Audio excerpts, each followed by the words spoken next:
உலகெங்கிலும் இருக்கும் spiritual tax நேயர்கள் அனைவருக்கும் வணக்கம். நான் உங்கள் ராம்ஜி. கடைசி 30 நாட்கள் ஆர்னிகா நாசர் டைட்டில் மாதிரி இருக்கு. கடைசி 30 நாட்கள் என்னன்னா 2025க்கு சொன்னேங்க.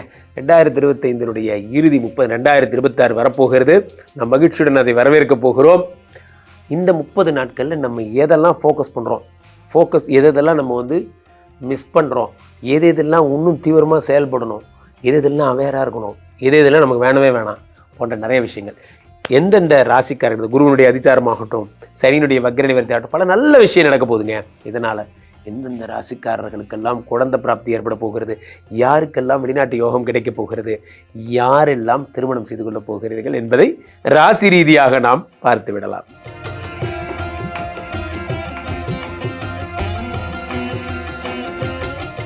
துலாம் ராசிக்காரர்களுக்கெல்லாம் இந்த அடுத்த 30 நாட்கள் எப்படி இருக்க போகிறது? அதாவது நண்பர்களே, வாழ்க்கையில் மிகவும் ஜாக்கிரதையாக இருக்க வேண்டிய ஒரு நேரம்னா அது இந்த நேரம் தான். ஒரு 2 கட்டடம் இருக்குது. அந்த கட்டடத்துக்கு நடுவில் ஒரு கயிறு கட்டிட்டாங்கன்னு நினச்சிக்கோங்க. அந்த கயிற்று மேலே நடந்து போகிறீங்க. தயவுசெய்து கீழே பார்த்துறாதீங்க. கீழே பார்த்தா விழுந்துருவீங்க. நீங்கள் கீழே பார்க்காம நேராக நடந்து போகணும். 10லே குரு வந்தால் பதவி பறிபோகும். 10லே குரு வந்தால் அது யாராக இருந்தாலும் சரி. நான் யார் தெரியுமா? நான் தான் டெபுட்டி ஜெனரல் மேனேஜர். இருந்துட்டு போங்க, வேலை போயிடுச்சு. நான் யார் தெரியுமா? நான் தான் அந்த கட்சியோட செயலாளர். இனிமேல் செயலாளர் நீ கிடையாது. அவ்வளோதான். நண்பர்களே, நீங்கள் யாராக வேணால் இருங்க, இந்த நேரத்தில் வேலை போயிடும். இது வேதங்கள் சொன்ன இது வார்த்தை. ரொம்ப ஜாக்கிரதையாக இருக்கணும். 10ஆம் இடத்து நல்ல வேலைக்கு இருந்தாலும் உங்களுக்கு டிசம்பர் 21 வரைக்கும் தான் இருக்கார். மிஸ்டர் குரு 10ஆம் இடத்துல இருக்கார். அது உச்சம் பெற்ற குரு, ரொம்ப வீரியமாக இருக்கார். அப்போது என்ன ஆகும்னா, இந்த வீரியமான குருவால் ஒரு நல்லது நடக்க போகுது, ஒரு கெட்டது நடக்க போகுது. என்ன நல்லது நடக்க போகுது? நிறைய பணம் வரும். ஏன்னா 2ஆம் இடத்தை பார்த்துடுறாரு. ஆனால் நிறைய பணம் வந்தாலும் அது டிஸ்ட்ராக்ட் ஆகும், களைச்சி விட்டுருவார். அது அப்புறம் பேசுவோம். முதல்ல இப்போ என்னென்னா, வேலை போய்டும். ரொம்ப ஜாக்கிரதையாக இருங்க. Always committed to job. அதே சொல்லுவேன், safety is and simple ABC. Always be careful. Job கூட சிம்பிள் ஏபிசி தான். Always be cautious. நம்மளை யாராவது போட்டு கொடுக்குறாங்களான்னு பாருங்கள். அமெரிக்காவில் 34வது மாடியில் இருந்தாலும் அங்கே போனால் எவனோ ஒருத்தவங்களை போட்டு கொடுப்பான். All companies available. இவனுக்கு மட்டும் கரெக்டாக இருப்பானுங்க. So be aware of scammers மாதிரி தான். பி அவேர் ஆஃப் திஸ் போட்டு கொடுக்குற பாய்ஸ். ஸோ அப்போ 10ஆம் இடத்துல இவங்க வந்துடுவாங்க. 10ல் குரு வந்தால் வேலை பறி போயிடும். ரொம்ப ஜாக்கிரதையாக இருக்கணும். அதே மாதிரி 10ஆம் இடத்து குரு பகவான் எங்கன்னா உங்களுக்கு 3 6 கூடியவராக இருந்து 10ல் உச்சம் பெறுகிறார் நண்பர்களே. அப்போ என்ன ஆகும்? 10ஆம் இடத்துல உச்சம் பெறும்போது கடன்கள் அடைய போகிறது.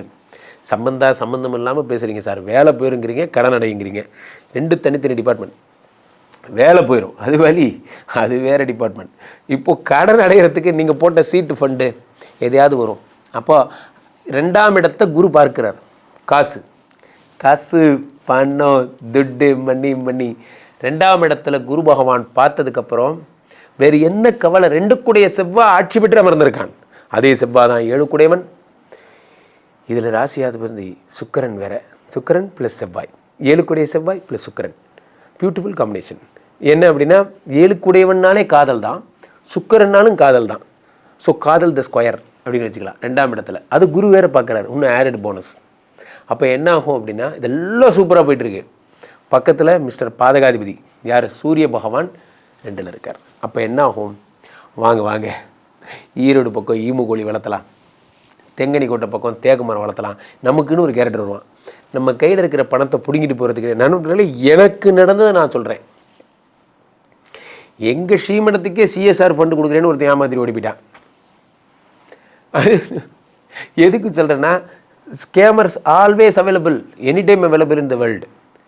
தயவுசெய்து டிஜிட்டல் மார்க்கெட்டிங்கில் ஏதாவது அப்படி கிளிக் பண்ணாதீங்க. யாராவது சொல்கிறாங்கிறதுக்காக எதையாச்சும் தெரியாத வேலையை செஞ்சவனும் கேட்டான், தெரிஞ்ச வேலையை விட்டவனும் கேட்டான். தேங்காய் உரிக்கிற பிஸ்னஸ் ஒன்று வந்திருக்கு. நீங்கள் இப்போ என்ன பண்ணிட்டுருக்கீங்க? நான் இப்போ ரெஸ்டாரண்ட் வச்சுருக்கேன். அதுக்கு ஏதாவது சம்மந்தம் இருக்கா? ஒரே மாதிரி பிஸ்னஸ் பண்ணுறவனே பெருசாக செய்யணும் ஆக மாட்டேங்கிறான். சம்மந்தம் இல்லாத பிஸ்னஸ் எப்படி பண்ணுவீங்க?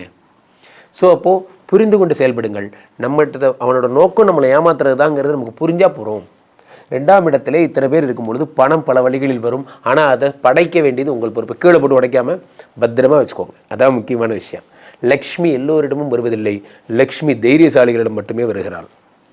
நீங்கள் தைரியசாலியாக இருந்தால் தான் லக்ஷ்மி உங்கள்கிட்ட வருவா. நல்லா செக் பண்ணி பாருங்கள். ஒரு பிஸ்னஸ் பண்ணுறதுக்கு தைரியம் இருக்கிறவனுக்கு தான் லக்ஷ்மி வரும்.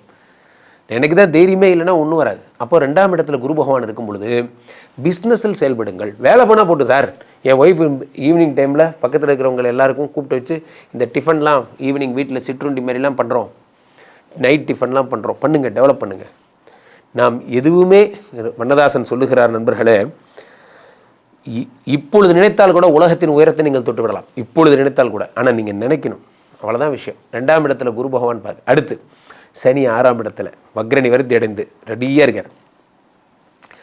என்னோட ஒரு பாலிசி மட்டும் புரிஞ்சுக்கோங்க, என்னை யார் வேணா எதிரின்னு நினச்சிக்கோங்க, ஆனால் நான் யாரை எதிரி நினைக்கிறேனோ அவன் தான் எனக்கு எதிரி. என்னை யார் வேணா நினச்சிக்கோ. 6ஆம் இடத்துல சனி பகவான் இருக்கும்போது இந்த பாலிசி மெயினில் வச்சுக்கோங்க. மறைமுக விமர்சனங்கள் வரும். நம்ம கம்பெனி, நம்ம ஸ்பிரிச்சுவல் டாக்ஸுடைய கமெண்ட்ஸ் எல்லாம் எடுத்து படித்தா 1 டம்ளர் வாட்டர் கூட குடிக்க முடியாது, அந்தளவுக்கு கண்டபடி திட்டுறீங்க. பட் ஆனால் திட்டுறவன் திரிட்டே இருப்பான் சார். இதெல்லாம் சகஜன்ட்டு போயிடணும். 6ஆம் இடத்துல சனி பகவான் இருக்கும்போது சமீபத்தில் ஒரு மேடம் கூட கேட்டாங்க, எப்படி சார் இதெல்லாம் தாங்குறீங்க? அந்த லக்கி பாஸ்கர் படத்தில் சொல்கிற மாதிரி தான், அந்த நேரம் ஒரு 5 நிமிஷம் அந்த கமெண்ட்டை படிச்சுட்டு மறந்துட்டு போயிட்டே இருக்க வேண்டியதான். அந்த மாதிரி 6ஆம் இடத்துல சனி பகவான் இருக்கும் பொழுது எதிர்ப்புகளை கையாள கற்றுக்கொள்ளுங்கள். அது ஒரு சாமர்த்தியம். ஒரே ஒரு விஷயம் திரும்ப சொல்லுகிறேன், ஜாக்கிரதையாக இருங்கள். டிசம்பர் 21 வரைக்கும் பாஸு கண்ணிலே படாதீங்க. அப்படியே இமயமலைக்கு போய்ட்டு, காஷ்மீர் போய்ட்டு, அப்படி கன்னியாகுமரி போய்ட்டு ஆன் டியூட்டிலே ட்ராவல் பண்ணுங்கள். எப்போ கேட்டாலும் பாஸ் வணக்கம், பாஸ் சொல்லுங்கள், குட் மார்னிங் அப்படின்னு சோகமாகவே பேசுங்க. பாவம் இவனுக்கு வேலை கொடுக்குறது அவரே ஃபீல் ஆகணும். அந்த மாதிரி அப்படியே நடிப்பாக நடிச்சுட்டு டிசம்பர் 21க்கு அப்புறம் ஆக்டிவ் ஆகிடுங்க. 21 வரைக்கும் அவர் கண்ணில் படாமல் இருங்க, உங்களுக்கு நல்லது. துலாம் ராசிக்காரர்கள் ஜாக்கிரதை. நண்பர்களே, இந்த 2025 கடைசி 30 நாட்களை பற்றி நாம் பேசி கொண்டிருக்கிறோம். இதில் முக்கியமான விஷயமே என்னென்னா, சனி பகவானுடைய வக்ர நிவர்த்தி நவம்பர் 28ஆம் தேதிக்கு அப்புறம். Mister Shani is given all the problems to every one. ஆனால் இப்போ அவர் நவ் கிளியர் ஆகிட்டார், அவர் சரியாயிட்டார். வக்கரம் பெற்றவர் ரிகாபுலேஷன்லாம் போயிட்டு வந்து இப்போ சரியாயிட்டார். இப்போ வக்கரெல்லாம் உக்கரெல்லாம் சரியாக போச்சு. அப்போ ராசியிலே இப்போ மீனத்தில் இருந்த சனி பகவான் மீண்டும் வக்ர நிவர்த்தி அடைந்து விட்டார். இந்த பக்கம் என்னன்னா, குரு பகவான் அதிச்சாரமாக பெயர்கிறார், கடகத்தில் உச்சம் பெற்று இருக்கிறார். உலகத்துக்கே குரு பகவானுடைய உச்சமும் சனியினுடைய வக்ர நிவர்த்தியுமாக சேர்ந்து என்னென்னவோ பண்ண போது முக்கியமான 4 கிரகங்கள் தனுசுல வந்து அமர்கிறது. காலபுருஷனுக்கு 9ஆம் இடத்திலே 4 கிரகங்கள். இந்த 4 கிரகங்களும் நல்லா இருந்த ஊரும் 4 பேரும் அந்த மாதிரி தான். இந்த 4 பேரும் தனுசு ராசியில் உட்கார்ந்துருக்கும் போது குரு பகவான் பார்வை வேற படும்போது பொன்னான விஷயங்கள் எல்லாம் ஏற்பட போகிறது. இந்த 4 கிரகங்களுடைய பெயர் சஞ்சாரம் நிறைய நல்ல விஷயங்களை இந்த உலகத்தில் உண்டாக்குகிறது. எப்பொழுதுமே ஒரு விஷயம், என்னோட ஃபேவரட் டைலாக் சொல்லுவேன், சனி கொடுத்தால் எவர் தடுப்பார். சனி நார்மலைட்டர். இத்தனை நாளாக சனி கொஞ்சம் வேலை மேலே இருந்தார், இப்போ நார்மலைட்டர். இப்போ நார்மலாய் இப்போ திரும்ப உலகை ரட்சிக்க ஆரம்பித்து விட்டார், நிறைய நன்மைகளை தரப்போகிறார். குரு பகவானுடைய பார்வை சனி மேலே படுது. இதில் சூப்பரான விஷயம் என்ன சொல்லட்டுமா? குரு செவ்வாயை பார்ப்பது குரு மங்கள யோகம். குரு சந்திரனுடைய வீட்டில் உச்சம் பெறுவது குரு சந்திர யோகம். உச்சம் பெற்ற குரு பகவான் 9ஆம் பார்வையா சனியை பார்க்கறது வக்கர சனி, அதாவது அஷ்டம சனி, வக்கர சனி, கண்டக சனி, நிறைய பேருக்கு சனி ப்ராப்ளம் பண்ணிட்டு இருக்காரு இல்லையா, அதை குரு பார்த்து காம்பன்சேட் பண்ணாது. எப்படின்னா, ஒரு குழந்தை அப்படி ஓடிட்டு இருக்கு, ஒரு அம்மா அப்படி பார்க்குறாங்க, அப்படி பார்க்குறாங்க, பார்த்து என்ன அப்படிங்கிறாங்க, ஒன்றும் இல்லை, என்ன ஒன்றும் இல்லை, அந்த குழந்தை உள்ளே வந்துடுது. அந்த மாதிரி தான் சனி பகவானை வந்து குரு பார்க்குறாரு, என்னவா அப்படின்னா, ஒன்றும் இல்லைங்கய்யா நீங்கள் பாருங்க அப்படிங்கிற மாதிரி குரு வந்து என்ன பண்ணுறார், சனியை பார்த்து கூல் டவுன் பண்ணுறார். அப்போது இந்த சனி வந்து என்ன ஆகுதுன்னா நார்மல் சனியாக மாறிடுறார். ஸோ இதெல்லாம் தான் இந்த 30 நாட்களில் நடக்கின்ற ஒரு பெரிய பிரதானமான ஒரு விஷயமாக கருதப்படுகிறது. இதில் இந்த செவ்வாயோட சேர்ந்த சூரியனும் புதனும், காலபுருஷனுக்கு 3, 6 கூடிய புதனும் எல்லாருமா சேர்ந்து ஒரு 15 தேதி வரைக்கும், டிசம்பர் 15 வரைக்கும் 8ஆம் இடத்துல மறைஞ்சிருக்காங்க. இது அதுக்கு அடுத்த ஒரு நல்ல விஷயம். ஆனால் 6 கூடிய புதன் 8ல் மறைஞ்சா விபரீத ராஜயோகம். நிறைய பேருக்கு கடன் அடைப்போகுது. நிறைய பேருக்கு வந்து உங்களுக்கு வந்து சுக்கிர பகவானும் கூட சேர்ந்து இருக்கிறதுனால நிறைய பேருக்கு கல்யாணம் ஆக போகுது. இந்த 30 நாட்களில் வாழ்க்கை தலைகீழாக மாறப்போகிறது.